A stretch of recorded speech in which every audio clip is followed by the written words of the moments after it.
Good morning, children. Today we are going to do poem number 2, The Laburnum Top, from our English Hornbill book.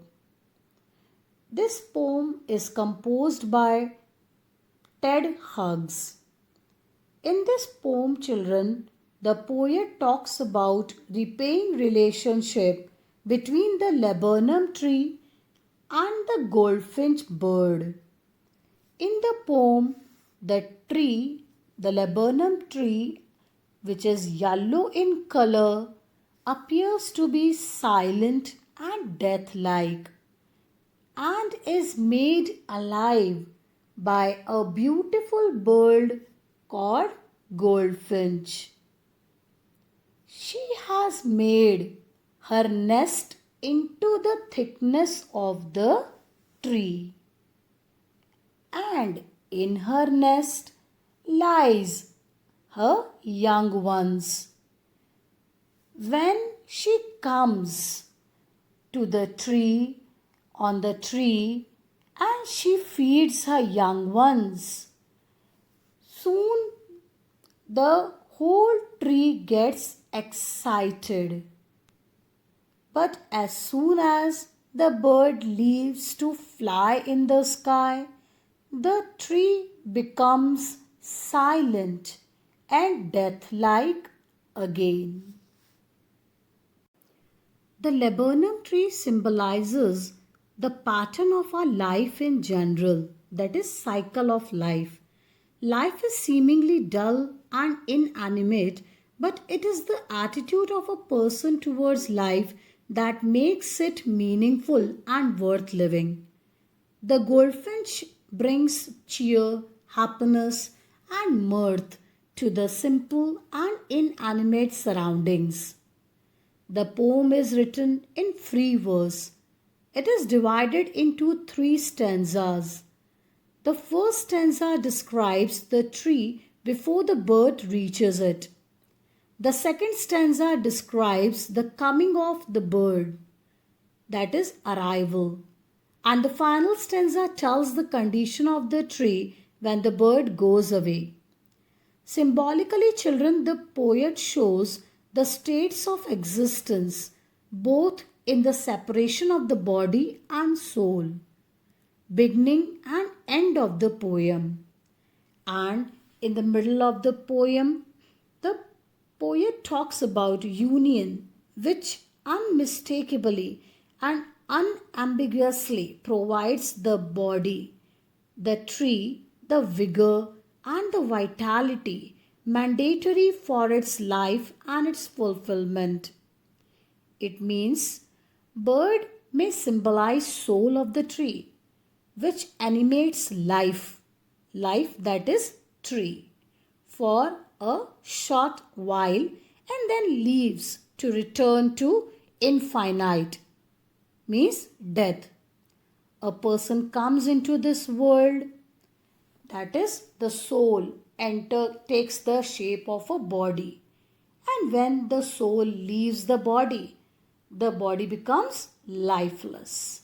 Similar to that, another interpretation of the poem is based on the theme of mutual relationship.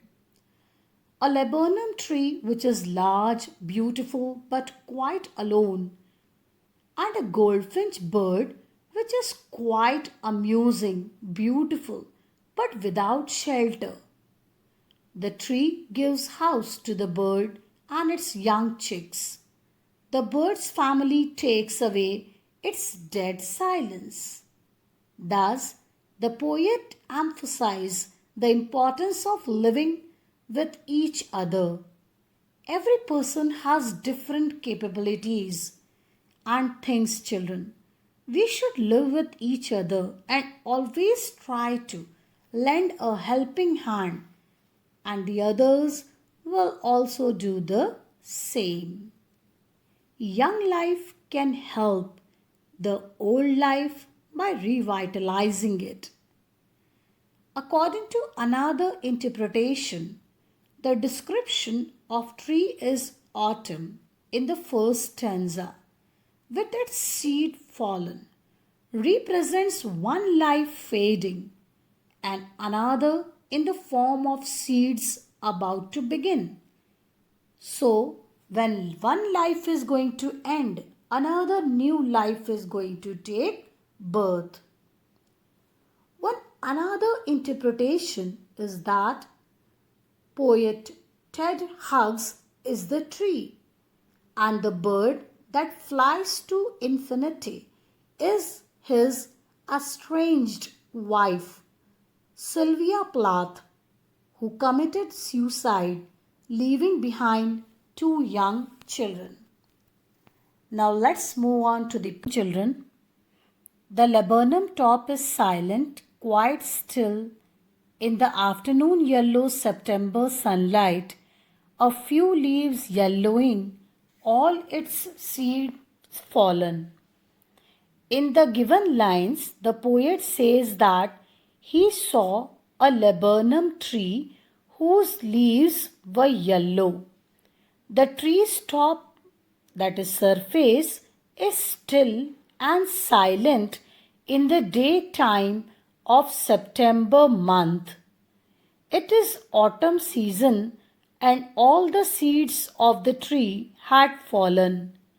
The poet has used the word yellow, the color yellow, for leaves and sunlight. Yellow color, children, symbolizes silence, death and beauty. The poet describes the whole scene of the tree with this color.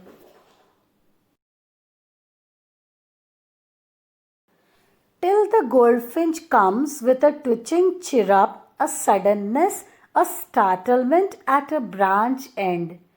Then sleek as a lizard, and alert and abrupt, she enters the thickness, and a machine starts up of chitterlings and a tremor of wings and trillings. Children, in these lines, the poet says that a yellow color bird, goldfinch, that is a singing bird, comes, arrives, and sits on the end of the branch of the laburnum tree. It produces sound. The sound here is twitching chirrup, the sound that is produced by the bird. The suddenness and startlement is caused with the arrival of the goldfinch when it sits on the branch end with its twitching chirrup, cautiously picking up her ears at any sudden or startling sound. And then she moves like a lizard. Here poetic device simile, children, because the comparison has been made between the goldfinch and a lizard. Alert and abrupt, she moves, and then she enters into the thickness. Children, notice here, till then it was only on the top. Laburnum top means only the surface. When goldfinch was at the end of the branch, it was only at the surface. And now it has entered into the thickness of the tree. A machine starts up. Here the expression refers to the commotion, the sound that erupts in the silent tree when the goldfinch starts feeding its young ones. There is a blended noise of the chirruping, flapping of the wings as the baby birds coax their mother for food. Children, often such a commotion is created by machines when they run. Therefore, comparison is there between the sound, the response of the children when the baby birds, they see their mother, naturally they got excited. And when that excitement was transferred to the tree, then here the poet refers it to as machine. So what is the machine here?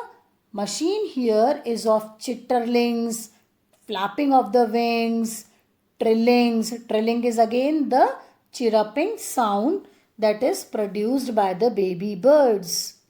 Machine here is the metaphor, children. Now when we switch on the fan and the fan starts moving. What is fan? Fan is a machine. So as soon as the mother goldfinch arrives, you can compare with the switching on of the fan, and machine is the family. Fan you can compare with the family. So when the baby bird saw the mother goldfinch arriving, bringing food for them, they got excited. And therefore the poet compares it with the machine. And then this excitement is transferred to the whole tree. The tree trembles. So tree trembles, alliteration. That is repetition of the same sound.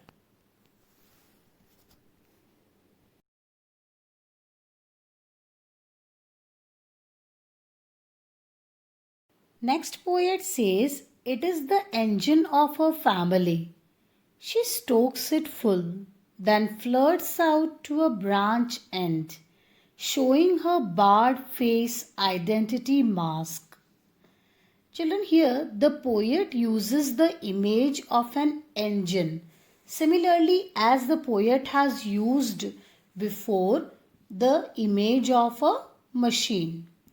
So here the poet says that it is like an engine. The noise and the commotion that is made by the young ones of the goldfinch is compared to an engine. Next, the poet says she stokes it full. Now here children, stoking is feeding. The goldfinch feeds her young ones to their fill, means she makes them satisfied. Just as the coal is fed into the fireplace of a steam engine, the goldfinch feeds her young ones till their hunger is satisfied. Then flirts out to a branch end means after she has made satisfied her young ones, she again leads herself to the branch end, means she again moves playfully. She goes to the branch end, showing her barred face identity mask. Children, very beautifully the poet has used here the expression. Here the poet has used transferred epithet to make us understand that the string flower clusters which hang like bars of the laburnum tree partially cover the bird. The goldfinch typically has yellow bands or bars on its face or wings which help in its identification. Children, identity mask is actually mask usually is used to conceal the identity, to hide one's identity. But here it is moreover revealing the identity of the goldfinch. When the barred face of the goldfinch, yellow barred face of the goldfinch is seen by the poet identifies.